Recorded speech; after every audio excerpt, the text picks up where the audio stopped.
அஸ்ஸலாமு அலைக்கும் வரஹ்மத்துல்லாஹி வபரகாத்துஹு. குடும்ப உறவு, இஸ்லாமிய மார்க்கம் குடும்ப உறவை பற்றி மிகவும் வலியுறுத்தி சொன்னப்பட்ட ஒரு மார்க்கம் இஸ்லாமிய மார்க்கம். பல இடங்கள்ல அல்லாஹ் தாலா குடும்ப உறவை பற்றி சொல்லியிருக்கிறார். அதே போல நபிகள் நாயகம் ஸல்லல்லாஹு அலைஹி வஸல்லம் அவங்களோட பொன்மொழிகளும் நிறையவே குடும்ப உறவுகள் பற்றி இருக்குது. புகாரி என்ற நபிமொழி தொகுப்புற 5984வது நபிமொழியாகவும், முஸ்லிம் என்ற நபிமொழி தொகுப்புற 5226வது நபிமொழியாகவும் பதிவு செய்யப்பட்டிருக்கக்கூடிய ஒரு நபிமொழி. இதுல நபிகள் நாயகம் ஸல்லல்லாஹு அலைஹி வஸல்லம் அவங்க சொல்றாங்க, யாரு உறவை துண்டிச்சு நடக்கிறாங்களோ அவர்களுக்கு அல்லாஹ் தாலாவுடைய புறத்திலிருந்து வரக்கூடிய அந்த ரஹ்மத் கிடைக்காது. அதே நேரம் அவர்கள் சொர்க்கம் நுழையவும் மாட்டார்கள் அப்படின்னு சொல்லி. ஸோ இந்த ஒரு நபிமொழியை போதும் நம்ம லைஃபை டோட்டலா சேஞ்ச் பண்ணி கொள்றதுக்கு. இன்றைக்கு நம்ம பார்க்குறோம் இல்லையா, உறவுகளுக்கு மத்தியிலே பிரிவினைகள், பிளவுகள், நிறைய விரிசல்கள் காணப்படுது. இதுக்கு எல்லாமே காரணம் போட்டி, பொறாமைகள், நிறைய வஞ்சகங்கள், இப்படி பல விஷயங்களை நமக்கு சொல்லிட்டே போகலாம். நம்ம எப்பயுமே நம்மளோட உறவோட நல்லா இருக்க பார்க்கணும். ஏன்னா கடைசியில எது நடந்தாலுமே நமக்கு சொல்லி வரக்கூடியவங்க உறவுகள் தான். நம்மளுடைய இரத்த உறவுகள் தான் நமக்காக வரக்கூடியவங்க. ஸோ இந்த ஒரு நபிமொழியே போதும் எங்களோட லைஃப்பை நம்ம சேஞ்ச் பண்ணிக்கொள்றதுக்கு. அல்லாஹ் தாலாவுடைய ரஹ்மத் அப்படிங்கிறது ஒரு மனிதனுக்கு இல்லைன்னு சொன்னால் அவனுடைய லைஃப் எப்படி இருக்கும், டோட்டலாக கொலாப்ஸ் ஆகிருக்கும். மனிதன் வேற வேற செயல்களில் ஈடுபடுவான். அவனுக்கு பரக்கத்துண்டு வரல அப்படின்னு சொன்னால் வேற தொழில்களில் ஈடுபடுவான். வேற மாதிரி அவனோட லைஃப்பை கொண்டு போக பார்ப்பான். அப்போ அல்லாஹ் தாலா என்ன சொல்றான், உறவை நீ துண்டிச்சால் பரக்கத் கிடைக்காது, ரஹ்மத் கிடைக்காதுன்னு சொல்லி. அப்போ அல்லாஹ்வுடைய அந்த ரஹ்மத் கிடைக்க வேணும் அப்படின்னு சொன்னால் நம்ம உறவுகளோட அனுசரிச்சு போகணும்.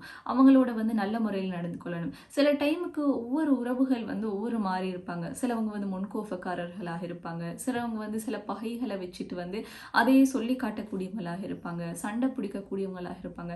எது நடந்தாலுமே நம்ம பொறுமையாக போகணும். அவங்களுக்கு எடுத்து சொல்லணும். அவங்களோட நல்ல முறையில் நடந்து கொள்ளணும். அவங்க ஏசினாலும் பேசினாலும் நாங்கள் அவங்களோட அனுசரித்து போக பார்க்கணும். அப்படி இருக்கும் போது அவங்களே பார்ப்பாங்க, அடே நம்ம இவ்வளோ செஞ்சும் கூட நம்மளோட நல்லா இருக்கிறாங்களே, எங்களோட அழகான முறையில் நடந்து கொள்றாங்களே, அப்போ நம்மளும் இவங்களோட நல்லா இருந்தால் என்ன அப்படின்னு சொல்லி அவங்க மனது மாறக்கூடிய சில வாய்ப்புகளும் இருக்குது. ஸோ இப்படித்தான் இல்லை அவங்க அப்படி இருக்கிறாங்கன்றதுக்காக நம்மளும் அப்படியே இருந்தோம் அப்படின்னு சொன்னால் கடைசி வரைக்குமே நமக்குள்ள ஒரு நல்ல ஒற்றுமை ஏற்படாது. நம்ம உறவுன்னு சொல்லி சேர்ந்து வாழக்கூடிய ஒரு சந்தர்ப்பம் வராது. எனவே உறவுகளோட எப்பயுமே நல்லா இருந்து அழகான தருணங்களை அவங்களோட கிரியேட் பண்ணிக்கொள்ளணும். உறவை துண்டிக்கக்கூடியவன் சுவனமே நுழைய மாட்டான் அப்படின்னு சொல்லி அல்லாஹ் தாலா கூறியிருக்கிறான் அப்படின்னு சொன்னால் அது எவ்வளோ ஒரு பயங்கரமான ஒரு விஷயம். ஒரு மனிதனுக்கு சுவனத்தை விட வேற எது ஒரு இன்பமாக இருக்க போகுது. அப்போ அந்த ஒரு இன்பமான ஒரு வாழ்க்கையை நமக்கு கிடைக்காது அப்படின்னு சொன்னால் ஜஸ்ட் இந்த உலக லாபத்துக்காக நம்ம அவங்களோட கோவிச்சு கொண்டு அவங்களோட சண்டை சச்சரவுகளில் ஈடுபட்டு இருக்க முடியுமா? ஸோ சிந்திக்கக்கூடியவர்களுக்கு இந்த நபிமொழி ஒரு சிறந்த எடுத்துக்காட்டாக, சிறந்த உதாரணமாகவும் இருக்கும். அதே போல அல்லாஹ் தாலா இதை பற்றி பல எச்சரிக்கைகளையும் அல் குர்ஆன்ல விடுத்திருக்கிறான். சூரா முஹம்மதுல பாத்தீங்கன்னு சொன்னால் அல்லாஹ் தாலா சொல்றான், யாரு உறவுகளை துண்டிச்சு நடக்கிறாங்களோ அவர்களுக்கு சாபம் உண்டாகட்டும். அல்லாஹ் தாலா அவர்களை சபிக்கிறான். அதே நேரம் அவர்களுடைய கண்கள் குருடாக்கப்படும், அவர்களுடைய காதுகள் செவிடாக்கப்படும் அப்படின்னு எல்லாம் சொல்லப்பட்டிருக்குது. சுப்ஹானல்லாஹ். யோசிச்சு பாருங்க, ஒரு உறவை துண்டிச்சால் ஒரு மனிதன் சக மனிதரோடு இருக்கக்கூடிய அந்த நல்ல பொண்டை நம்ம இல்லாமாக்கி கொண்டோம் அப்படின்னு சொன்னார். அல்லாஹ் தாலாவுடைய சாபம் இருக்குது. அதே நேரம் அவங்க சுவனம் நுழைய மாட்டாங்க. அவர்களுடைய கண்கள் குருடாக்கப்படும், காதுகள் செவிடாக்கப்படும் அப்படின்னு சொல்லியெல்லாம் அல் குர்ஆன் வசனம் நமக்கு சுட்டி காட்டுது. அதற்கு கீழுள்ள அல் குர்ஆன் வசனத்துல அல்லாஹ் தாலா கேட்கிறான், அஃபலா யததப்பரூன அல் குர்ஆன், அவர்கள் இந்த அல் குர்ஆனை ஆராய்ந்து பார்க்க வேண்டாமா? ஒரு மனிதன் அல் குர்ஆனை ஓதினால் அதை வாசிச்சால் தானே அந்த மனிதனுக்கு தெரியும் அல் குர்ஆன் என்ன விஷயங்கள் சொல்லியிருக்குது, அல் குர்ஆன் எவ்வளோ எச்சரிக்கைகளை நமக்கு விடுத்திருக்குது.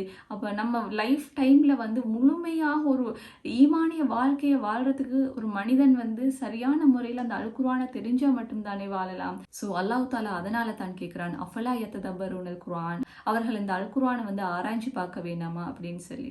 ஸோ இந்த நபிமொழி நமக்கு தெரிவிக்கக்கூடிய விஷயம் என்ன அப்படின்னு சொன்னால், உறவுகள்ல எவ்வளோ பிளவுகள் வந்தாலும், எவ்வளோ சண்டைகள் வந்தாலும், எவ்வளோ சச்சரவுகள் வந்தாலுமே நம்ம சேர்ந்து தான் போக பார்க்கணுமே தவிர ஒரு நாளும் பிரியறதுக்கு நினைக்க கூடாது. உறவுகள் என்றது அவ்வளோ ஒரு முக்கியமான சொத்து அப்படிங்கிறது நமக்கு விளங்குது. நம்மளுடைய சுவனத்தை இல்லாமாக்குறது தான் இந்த உறவை துண்டிக்கக்கூடிய விஷயம். எனவே அழகான சிறந்த முஸ்லிம்களாக, சிறந்த முஃமின்களாக நம் அனைவரையும் அல்லாஹ் தஆலா ஆக்கி அருள் புரிய வேண்டும். உறவுகளில் இருக்கக்கூடிய பிரிவினைகள் இல்லாமல் போய் சிறந்த வாழ்க்கையை, அழகான வாழ்க்கையை வாழ்வதற்கு நம் அனைவருக்கும் அல்லாஹ் தஆலா அருள் புரிய வேண்டும்.